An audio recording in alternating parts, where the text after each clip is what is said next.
Kwa hiyo msituzuie vinywa tusiseme, wala msitutangazie kwamba rais amesema kanisa lifunguliwe. Alilifungia kwa nini? Atueleze sababu alizokuwa amefunga hilo kanisa. Sababu zilikuwa ni zipi? Hana sababu. Kwa hiyo hatuwezi kuchekelea kwamba kanisa la Gwajima limefunguliwa. Limefunguliwa na nani?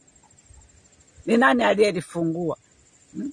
Tukisema vurugu baada ya uchaguzi. Uchaguzi huo kwani rais alishindana na nani? Alishindana na nani wakati watu walikuwa wameshawekwa ndani, mara wamezuiwa, mara hivi? Yaani unaona uonevu mpaka unasikia hasira. Yaani uonevu juu ya vyama vya siasa hivyo vikubwa. Hata bungeni tulikuwa tunaona kabisa wapinzani wakichangia na kuambia huyo spika atakuja juu, ataweka kanuni hapo, lakini CCM ikichangia hamna. Huo ni uonevu, sio kwamba wananchi hatuoni, tunaona na tunaufahamu. Wala msifikiri kwamba mtatugiribu akili kisa mmefungua kanisa, sio mmefanya nini. Mmefungua kanisa wakati mmeiba vitu chungu zima. Aliyeiba nani wakati kanisa ilikuwa chini ya polisi?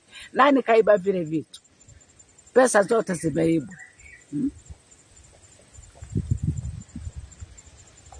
Sasa mpaka tunafika mali tunajiuliza, hivyo polisi, kazi ya polisi ni kumlinda rais au ni kulinda raia na mali zao? Yaani tumefika mahali kwamba hatuna mtetezi. Ukienda kwenye JWTZ, jeshi la wananchi, lakini linaonekana kwamba ni jeshi la rais. Na ndio maana hata alipo hapa aliapia huko jeshini, manake hao ndio labda waliompigia kura hao. Na ndio wanajeshi wake wako kumlinda yeye tu.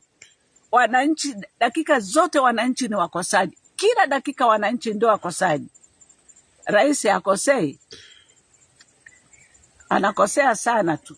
Mnashindwa kumwambia tu ukweli. Lakini rais angeujua ukweli kwamba anafanya makosa. Haya. Sisi yetu macho. Tumesema kwamba tupeni wananchi haki. Wanaotaka kuandamana wapeni haki za kuandamana, walindeni waandamane. Maandamano kama ni ya haki, ni maandamano yao, ndio malalamiko yao. Walindeni waandamane kwa amani. Sio mwazuie, mnawazuia kusema tu. Mnawazuia kupeleka malalamiko yao. Hicho ndicho mnachokifanya. Amen.